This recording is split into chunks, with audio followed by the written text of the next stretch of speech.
Hello, you are listening to the Natural Healing Show for UK Health Radio.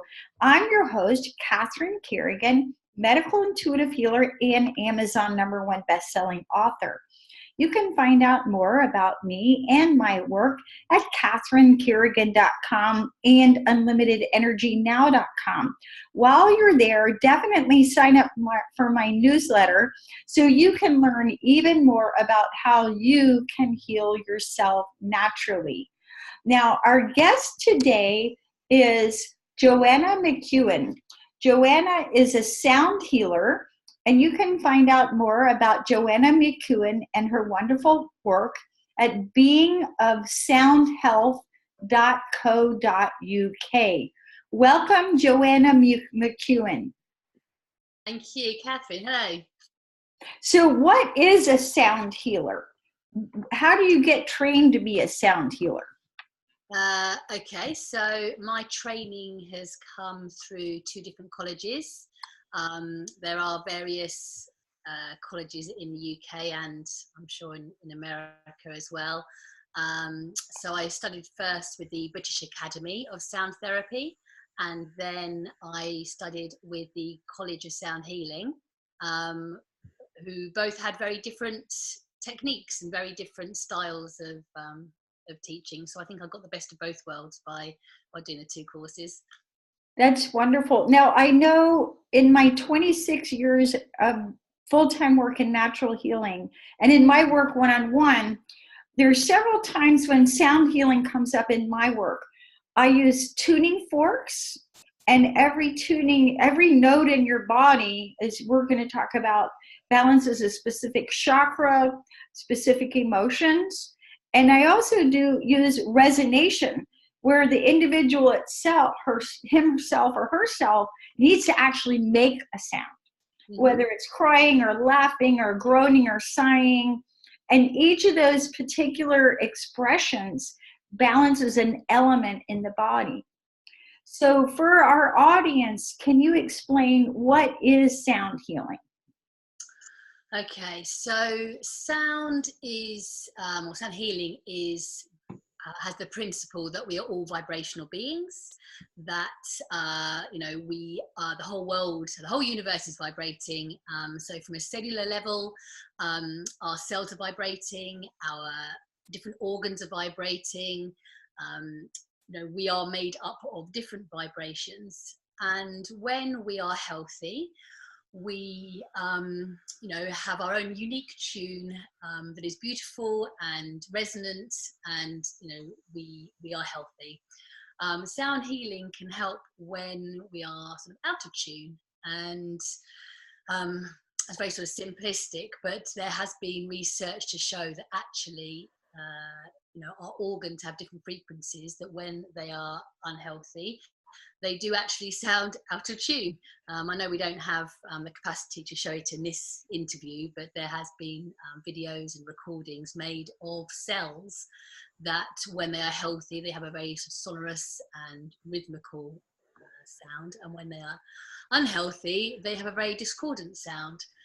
So sound healing uses, whether it's, as you said, the tuning forks or your vocals, Himalayan bowls, which I've got some here to show you, or even drums, to create a different vibration within your body.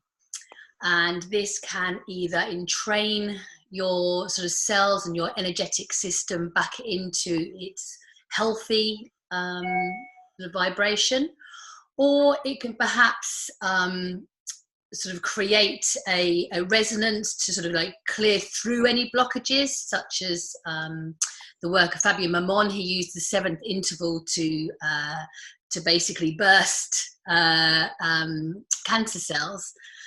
How else does it work? Your brain waves. Your brain waves can sort of capture onto, I'm going to show you, can I show you a bowl? The bowl here, we have a Himalayan bowl, which has amazing harmonics, and these are really rich, and they capture your brain waves and they help slow them down. You've got your left and right hemispheres of your brain. They will start talking to each other in a more coherent fashion. There are just so many ways that sound works and sound healing works, but ultimately it's to help you feel better. So whether that's on a physical level, whether that's on emotional level from sort of patterns of behavior, if you have depression, it's amazing at kind of lifting your mood. It's a huge subject. Feel free to sort of direct me down a particular path to help clarify for your listeners. Yes. Now, one of the things that I'm always saying to my clients is that you are a vibrational interference pattern. You are actually already, you're a VIP. So just like Joanna is a very lovely person and I'm a kind of a good person, and but we have different frequencies. Mm-hmm. And when we are healthy, our body is literally in harmony. So again, a lot of the energetic of natural medicine, whether it's sound healing or homeopathy, is literally working, or flower essences literally work at shifting our frequency and shifting our vibration. Now, a lot of times people say, well, what do you mean by, my vibration or my frequency? So if you've ever had a cold, you know how when you have a cold, you're just really exhausted. You can barely get off the couch. It's an effort to go make yourself some chicken soup. Or if you've ever been to a nursing home, it's very slow down energy. So all illness, all disease is literally slowed down energy. And when we lift our frequency and lift our vibration, that's when healing occurs. So now let's talk, Joanna Mcewen, about the chakra system. How does sound healing affect the energy centers of vortexes that we refer to as chakras? Yes, so I know your listeners will probably be sort of up on what chakras are, but we have the different energy system between the physical and the energetic. And there are a few theories as to how the sound works. So, for example, different seed sounds can be directed onto the chakras, again, to bring them into balance, so they're neither overactive or underactive. It is about sort of having this balance. So, for example, and obviously the chakras, just to sort of go back a little bit, the chakras have different characteristics. So you would have say, for example, the solar plexus chakra. It would be on a physical level, it would be your digestion. On an emotional level, it would be how we have our sort of will to bring things into the world, but also it can also be how we relate with each other. Do we feel like we need to control people, or do we feel controlled? And so with the sound, you can bring this into balance. So if it's underactive, you may find you've got problems with your digestion, so slow digestion. You can start to increase that fire. If it's overactive, you may find you've got diabetes, for example, or you may find you're sort of like, big domineering personality. And again, it can help sort of calm that down. And so by having a practitioner such as myself, I can direct the sound, I can use different instruments, but also you can do it yourself with your own voice, which with all that I've experienced, the voice is the most powerful. And your own voice, having that own ability to heal yourself, that's the ultimate. I aim to, empower people and give them the tools and the skills to be able to not come to me anymore, really, to be able to do it themselves. Now, you said something really important there, Joanna Mcewen, which is you talked about how important it is for us ourselves to make the sound. So I know, for example, that singing, and people who are talented at singing balances the earth element in your body. So in Chinese medicine, there's 5 elements. Singing balances earth element. Sighing or groaning balances air element or metal element. Crying balances the water. Shouting and screaming balances the wood element, and laughing balances the fire element.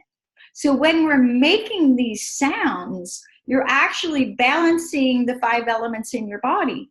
So, one of the things I encourage my clients to do is just notice, is there a specific sound that you don't usually make? Like if you avoid crying or if you hold in your anger, Yeah. right? I was So, just thinking when you were saying that, I know for me that I like to sigh, and I it sounds funny, but when you're actually out there and you're I know I can feel my tension rising, and I naturally just I feel great afterwards. It's not that I'm feeling miserable. It is just that release, relief. So I hadn't realised it was the balancing of the elements. That's very interesting. I should have to go and investigate that. yes. And when I'm using my tuning forks with clients, again, you can figure out like which chakras are out of balance and then which specific musical notes will bring that person into resonance. So one way to think about sound healing, it's about bringing you into resonance with healing frequencies. So as you mentioned, we can either be over energy or under energy. So if you're in a state of nervous tension, your nerves are overwrought and you're over energy. If you're exhausted, you're in a state of under energy or depletion. You can hear my dog. She's doing her shouting. And, the monks have known about this for, thousands of years because the monks created, chants, Gregorian chants, and Gregorian chants are based on solfeggio frequencies. Are they? Yes. Just interrupt you. That's really interesting you said that, because I used to DJ and I used to go round and find all these different records. And one of the first records I got was this really random piece of vinyl of Gregorian chants, which my flatmates thought was like the weirdest thing ever. But I loved it. And I didn't realise they were related to those frequencies. Yes. So there's specific frequencies that you can use. So again, if you kind of know what you're doing, the frequency of 107.4 hertz removes pain. Okay. So that's corresponding to like your first chakra. 285 hertz influences and balances your energy field. That corresponds to second chakra. 396 hertz liberates you of fear and guilt. 417 hertz facilitates change. 432 hertz is the miracle tone of nature. And 520 hertz is associated with the heart chakra, and that actually repairs DNA. 639 hertz heals relationships. 741 hertz corresponds to your sixth chakra. That awakens your intuition. 852 hertz attracts your soul tribe. And 963 hertz helps you connect with light and spirit. So when you understand these things, whether you're meditating or just playing music in the background, you can intentionally choose what vibrations that you most need to bring yourself into balance. And I see you thinking deep thoughts, Joanna Mcewen. I am. I was just thinking, sort of going back to Fabio Mamon. I know that he believes. I thought it was 400. I thought it was 440 hertz, but maybe it was 432. As being like the master healer, sort of. The note A 400 is 440. So I haven't actually ever sort of tuned into specific frequencies like you're discussing. So you would use your tuning forks for that, would you? Is that how you would get them? I would either use my tuning forks or I would listen to actual sound music. So for example, there's a gentleman by the name of John Beaulieu, also a sound healer, who's gotten a wonderful CD. I believe it's called Calendula. Yes. And when I teach yoga, I've taught yoga for 24 years. I consciously, I play healing music. There's a group called Source Vibrations, and they make specific, right there, they make specific songs, if you will, based on these specific frequencies. So again, we're talking about natural healing, Mm-hmm. And one of the things that you can do is you can notice, what is it that I want to do? Do I want to get out of pain? Do I want to heal my heart? And then you can look up specific musical tracks that you can play in the background while you're working, while you're sleeping, you know, in your home, right? So, so I've used intervals before, sort of in a very similar effect. Um, and I know that when I play specific intervals, so an interval would be like you've got the fundamental note, and then you've got the note sort of above them, creating that harmonic. And I know that when the seventh interval was the interval that Fabio Mamon was using for the cancer cells, and I know that I've spoken before about Baroque music being the perfect fifth. And having, you know, if you ever get the opportunity to listen to these intervals and just explore them in your body, you'll be able to feel the different sensations. You know, how that makes you feel expansive or contained and safe, or, you know, with the when I did my my training, and this is one of the pieces of homework we had to do, was to listen to these different intervals, and I wasn't really thinking about what interval it was that I was listening to, just writing down the feeling. And the one that was the most dissonant, and I wrote that I felt like I was being pinned down and scrubbed clean. That was the kind of the sensation I had. And then when I looked it up, it was the seventh interval, and I was like, okay, that makes sense. That was a really intense clearing interval. So I imagine if the listeners go to what you were saying about the different frequencies, yeah, and just to explore how it feels for them in their bodies, that's very powerful. You know, that does mean that we have, you know, the healing at our own hands, doesn't it, really? That we have all this wonderful technology at our disposal now to be able to access stuff like this. Yeah. I love Spotify. And Thanks, you know, Spotify. even our audience that has never heard of Gregorian chants, or who's never played with tuning forks, we've all had the experience of listening to music. And, you know, maybe you're having a really awful day, but you listen to music and it shifts your frequency, right? Mm-hmm. It shifts your energy.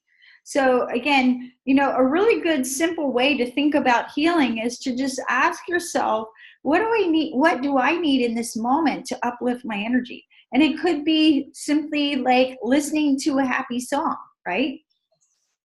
And I think what you're saying there about asking yourself what it is that you need is it's fundamental. You know, I think we are very busy. We are.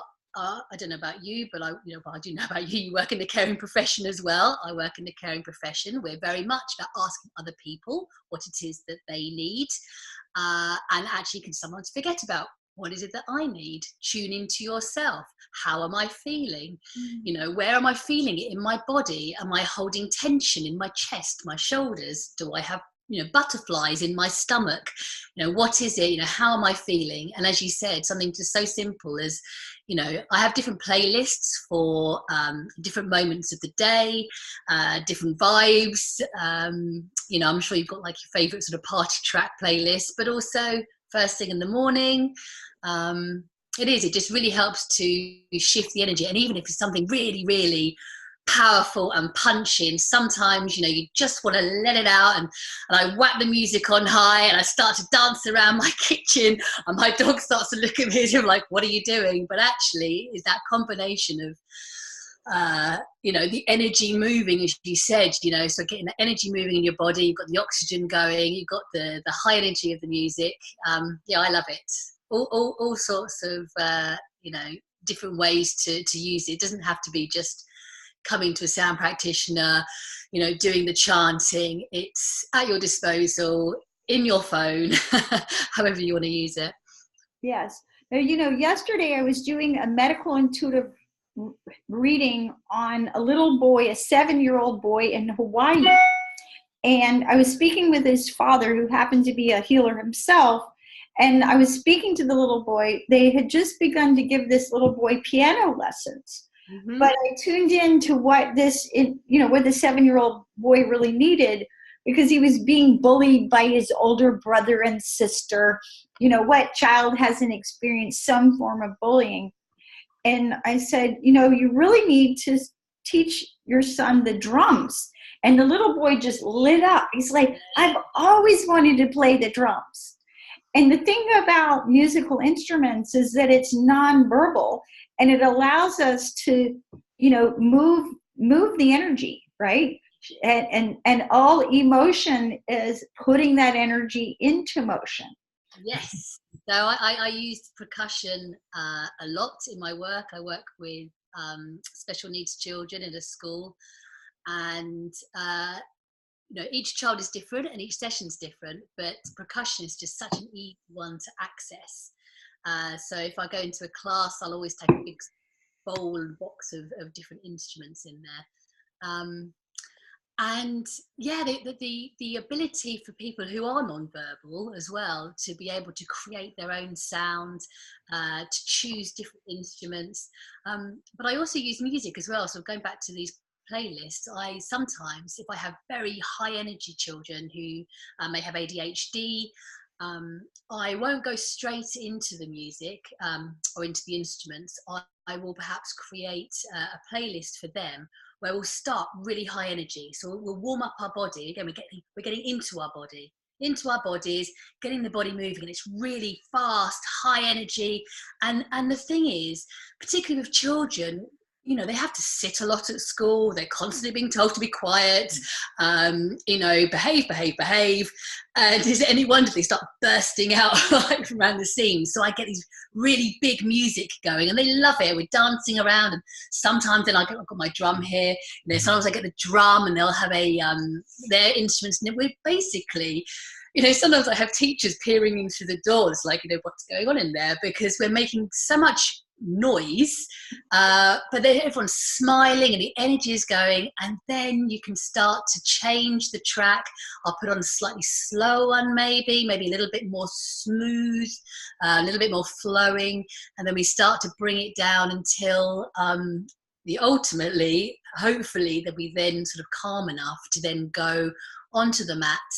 And then perhaps I can sort of bring the Himalayan bowls out again, or maybe just stick with that really calming rhythm of the drum, you know, just really starting to bring those brain waves down, because, you know, all of that together, you don't have to be a musician, you know, they don't have to do things in a right way. It doesn't, you know, there is no particular thing they have to do apart from just to enjoy themselves. And that kind of allowing is healing in itself, I think.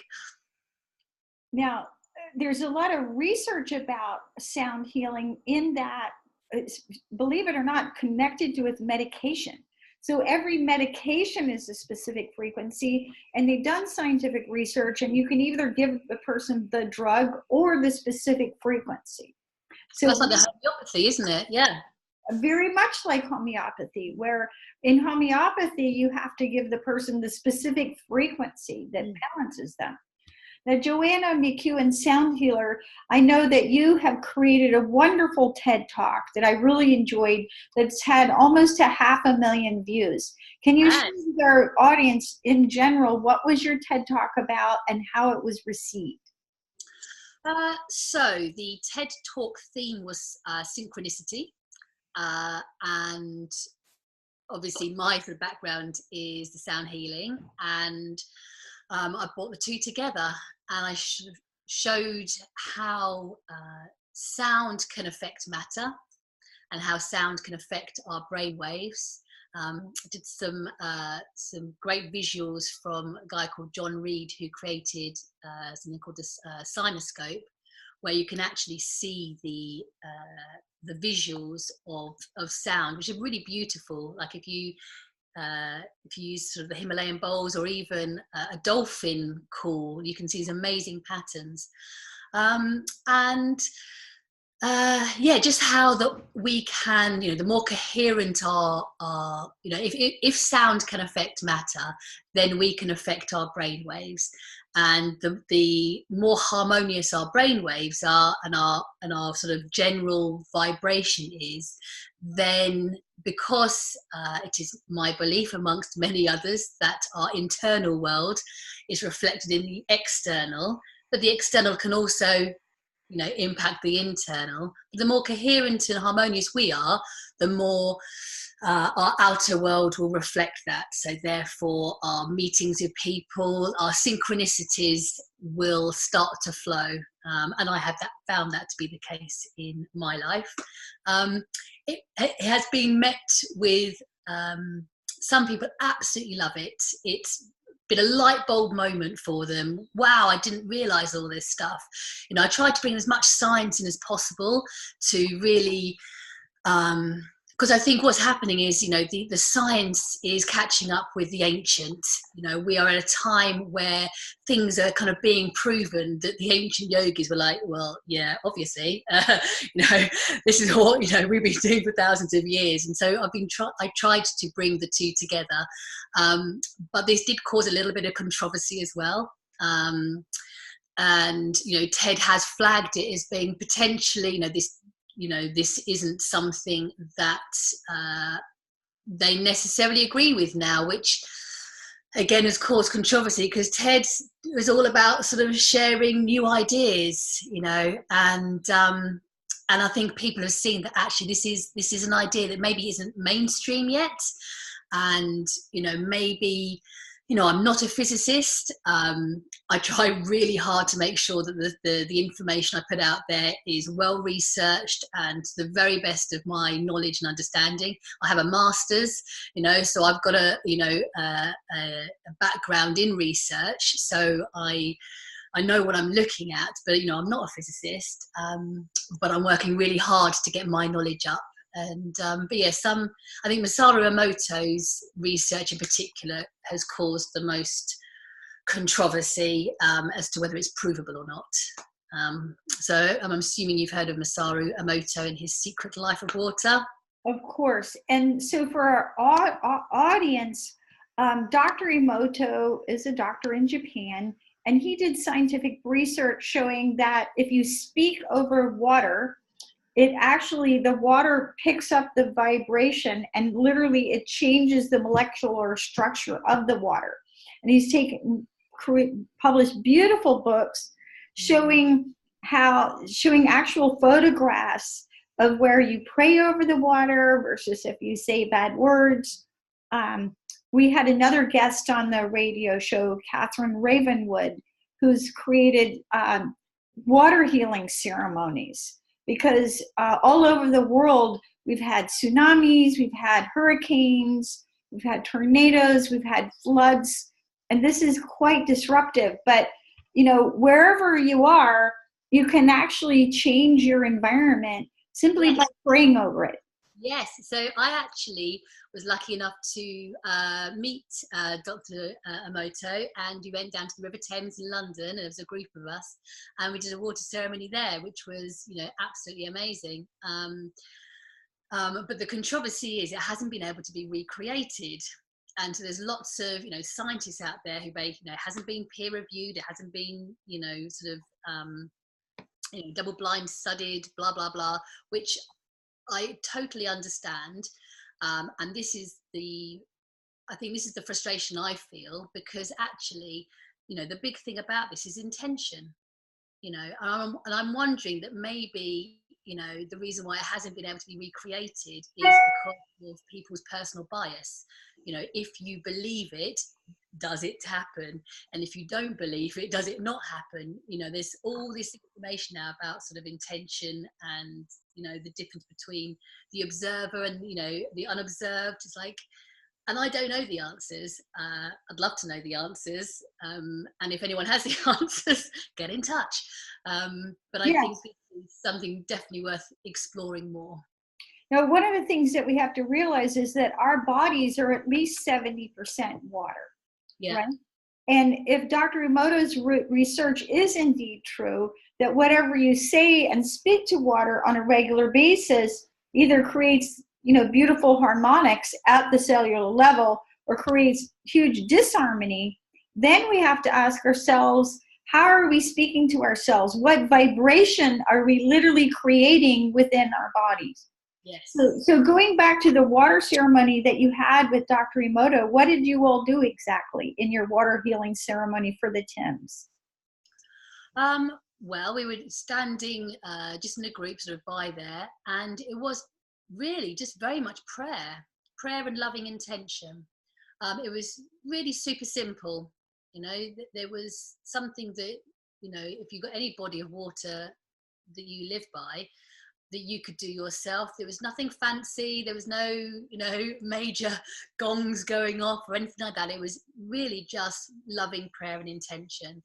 And I just had a thought just then, you know, actually just reminded me of the idea of, you know, ley lines as well. That idea that, you know, our whole planet is in, you know, is connected through these energy lines and through the rivers, you know, that it just goes round and round in this sort of, you know, cyclical nature. I mean, can you imagine if we, you know, if we all did this, you know, singing maybe, you know, singing to the rivers, singing to the sea. I live in Brighton, so I have this amazing body of water, which has been life-changing for me, actually, moving down to somewhere that's just so vast and open with the water. Which, you know, obviously living in London as I did at the time, and you have this major body of water like the River Thames running through it with, you know, all that goes on around it, all that goes on in it. And you know, if again going back to what you were saying before, Catherine, about the, you know, the energetic system, you know, just clearing that energy within our own bodies, that if we go from sort of the microcosm of us, you know, out into the world, you know, seeing maybe the rivers as the sort of, you know, the lifeblood, the energy system of the planet. My mind has just been expanded just by this conversation. Yes. I know about a year ago, there was major construction on a golf course not far from my house. And this is a major municipal park. It's Tanyard Creek Park here in the Atlanta area. And a client of mine and I went out one weekend afternoon. I brought dowsing rods. And dowsing rods are, you know, basically two rods. They're used to find water, but they're also used to find, we'll just call it stress spots on the earth. Mm-hmm. I brought my dowsing rods out, and at the time, the whole area was completely torn up. During the construction, they had torn out a number of trees that, you know, old oak trees, and oak trees are, you know, very powerful beings. They support multiple kinds of wildlife. So anyway, they torn out the trees, the land was torn up, and there was also a body of water there, like a little pond, if you will. And anyway, I used the dowsing rods. I identified these, we'll call them stress spots. And at each place where we found stress, we simply prayed over the area. And again, prayer is very powerful sound vibration. So can you talk about the healing power of prayer as it translates into sound healing? Okay. So I hadn't actually really thought about prayer as being sound, as in, so were you sort of doing like a mantra, or were you actually saying, you know, because you were talking about the words of love, and, you know, were you talking more Okay. about So the prayer that I use to clear energy, and we did speak it out loud, because whenever you speak out loud, you're creating a vibration. And the prayer that I use to clear energy is Heavenly Father, and I'll say it and then I'll explain it. Heavenly Father, I call on the forces of nature to converge, to balance all detrimental energies and increase all beneficial energies for the benefit of all living beings. I ask this be done in the name of Jesus Christ. Thank you, God. Amen. So the reason that you use the word detrimental and beneficial is that there's yin and yang energies, and it's all good, right? Yes, so, in life, as they say in the medicine wheel. Yeah. So going back to sound healing, so let's talk about the power of silence, because many of our audience live in noisy cities. There's cars and horns and construction. Like the ice cream van is actually, so your listeners might hear the ice cream van outside. There we go, case in point. Yeah, ice cream vans, dogs barking. Can you share with our audience the healing power of silence? How is silence beneficial to us? Yeah. So when we have, we were talking about the sound, sort of like maybe a mantra or the prayer, and it's kind of what happens after that ends that is as beneficial as the sound itself. So, for example, when I do my sound baths, I will include periods of silence within the sound bath.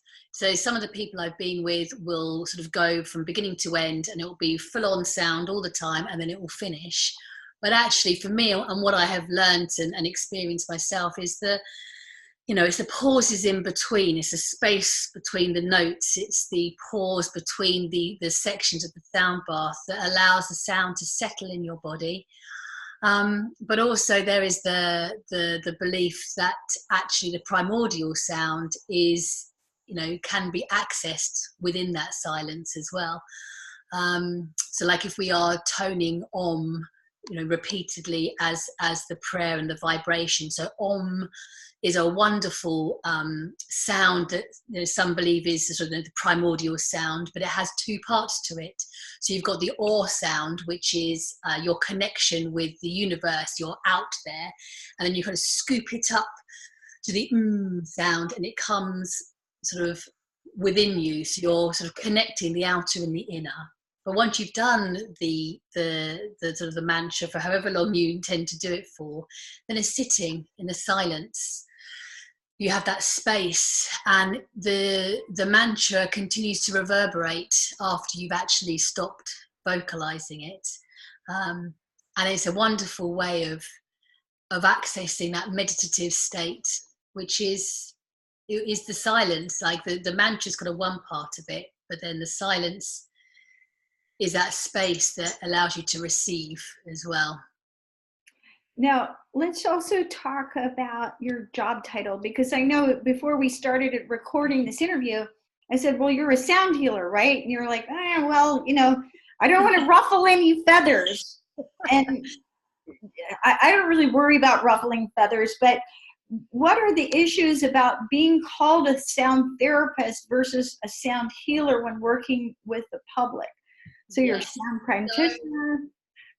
Particularly for me, I mean, because I work in schools, and there are interventions within the schools that are therapists. There's a very counselling, psychology sort of aspect to it. Play therapist, drama therapist. So I don't call myself a sound therapist in the school because of that. I'm not a trained therapist. But neither can I call myself a sound healer, because the schools will be like, what is this healing business you're doing? So I call myself a sound practitioner, and I do sound meditations, because meditation is quite a mainstream word. They're like, meditation, that means calm. That's good. You use sound to meditate. Awesome. We're on board. So I've used the word sound practitioner, much like I'm training in the medicine wheel as well. So I'd be a shamanic practitioner, because I'm not a shaman, but I do use tools that are, shamanic. So for me, I've settled on sound practitioner, which I think is kind of allows me to kind of go sort of both the esoteric healing side, but is perhaps a bit more formal for when I go into sort of, public spaces. Now, you mentioned that you work in schools. What age group of children do you tend to work with? Currently, I work mainly with special needs children, and they will go from sort of 5 up to 16, 17. I have worked with more neurotypical teenagers as well, but there's definitely an element of ease that comes with the younger children. They're a lot more open to enjoying themselves and the freedom of the sound, and they're less questioning about why why are we doing this. But with the teenagers, it's more giving them tools that they can use at home, breathing techniques, as you said, just something simple, getting their playlist ready. What can you access when you're sitting on the bus and actually you just had a really bad day at school and you need to chill out? So I do them all, but I think at the moment my focus has been with the special needs children. It's been wonderful. Yeah, and you know what you're doing, in my professional opinion, is truly sacred work, because when you think about our children, and I think most especially our teenagers, they're really at risk. Yes. They do not have the skills. I just am about to publish my 9th book, and it's about breath work, because we all need to have things that we can do, such as breathing and listening to music and making sounds and giving ourselves permission to vocalize and to express our feelings. And we need to have these tools, because teenagers and young children they're not always able to talk about what's bothering them. You know, they don't necessarily feel safe, or they may not have the financial resources to get the therapy that they actually need. So I think you're right, Catherine, and I think actually, you know, what I've been looking at is working with the parents as well. You know, and at the end of the day, you know, if we do work with the teenagers now, they are going to be parents, you know, one day in the future. And I think, you know, one of the things is I have really worked hard at understanding all of this, you know, in the last 20 years, 15, 20 years of my life. And it's like, can you imagine, you know, the next generation where they don't have to work so hard, because actually we're doing it. This works. And, you know, now working with the parents, and we even have things like just like choosing boards, having a choosing board, and not just a calming choosing board, but an energizing choosing board where they get to, the parents can be confident in accessing very, very simple, you know, sort of ways of energizing and calming. So for example, I have a song that I teach across the board, and we have a symbol so they know what it stands for as well. And can I sing it? It's very short. please sing it. So it goes like this. Hand on heart, hand on tummy, take a breath, and we breathe in. Ah, ah, that feels nice. That feels nice. And give ourselves a squeeze. Take a breath. So for that, it covers so many bases. You've got your hand on your heart and your tummy, which is very comforting. You've got that sensory feedback of, I have a body, here I am in my body. You have the breath, and then you have that kind of, when you're singing out ah, not only are you singing the ah for the heart, but actually you're really able to squeeze out the air from your lungs. So on a physical level, you're bringing in more oxygen in as well. I love it. And I sing it across every single class, every single pupil. And now the teachers know it as well. And I think it's about having confidence, you know, and what I've been trying to do, and what the school's been brilliant at sort of encouraging as well, is that the children don't just go off for their special intervention time and they come back and feel all lovely. It's actually giving the parents and the teachers the confidence, the tools to kind of manage the energy in the classroom as well, and it not to be just a case of the energy is going up, so I need to shout louder. You know, that's where I sort of started from in a mainstream school, and I worked really well with the teachers there, where we used wind chimes, and actually using the idea of thickening that hand, whereas, you know, you sound the bell within yourself first. So we'd do the wind chime, and we would call in our own energies first before we would then direct the children to stop and to take a breath, and let it ripple out. So rather you're trying to imposing it on your classroom, like quiet, it's, you know, you start with yourself, you take your breath, you do the wind chime, and then that's the sound, and it all just ripples around, and it's just easy. It's easy, and but it's having confidence to do that. And I think, you know, the more it's seen as, well, this is just what we do. Oh, we just shoot our roots down, we just take a breath, we just stop. The more, oh, it's just what we do. I mean, you know, imagining in another 20 years time, if things are progressing the way they're progressing now, I'm very excited for the future. Well, this is very exciting that schools in the UK are integrating sound therapy into their classrooms. And would you be willing to share the name of your school for our audience? Yeah, Dysart School in Surbiton in London, and they've just been recognised as being outstanding again. And they are very forward thinking. They're very willing to experiment, to change practice. The teachers are all brilliant, they're all on board. And if something works or doesn't work, let's have a conversation about it. And there's really, really good dialogue. So yes, here's to the future.